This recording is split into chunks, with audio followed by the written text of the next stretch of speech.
రెండు రకాలైనటువంటి అదృష్టాలు ఇవ్వాలి అనుకుంటే ఆడపిల్లగా వస్తుంది. ఒకటి, సాక్షాత్ లక్ష్మీదేవి ఇంట్లో పుట్టింది, అందుకే మగపిల్లవాడికి చేయడానికి అలంకారములు తక్కువ ఉంటాయి, ఆడపిల్లకి చేయడానికి అలంకారాలు చాలా ఎక్కువగా ఉంటాయి. ఆడపిల్ల ఇంట్లో తిరుగుతోంది అనుకోండి, లక్ష్మీదేవికి తిరిగినట్టే. ఒకటి, ఆ పిల్ల పుట్టిన వేళ, ఆ పిల్ల తిరిగిన వేళ సాక్షాత్ లక్ష్మీదేవి ఇంటికి వచ్చిందని గుర్తు. రెండు, ఆడపిల్ల పుట్టింది అంటే ఆ పిల్లని ఎక్కడికి చేరుస్తున్నారు? ఎవరో ఓ పేరున్న వాడికి కాదు ఇస్తున్నది, సాక్షాత్ నారాయణ స్వరూపాయ వరాయ.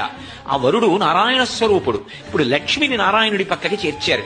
ఆ చేర్చిన కారణం చేత ఏమైంది? 10 తరాలు తర్వాత వచ్చేవి, 10 తరాలు నా ముందున్నవి, నేను ఒక తరం, 21 తరాలు ఉద్ధరింపబడ్డారు, ఉన్నత లోకాలకి వెళ్లారు. ఏది మగపిల్లవాడి విషయంలో చూపించండి అలా ప్రమాణం. అలా చేయగలడా?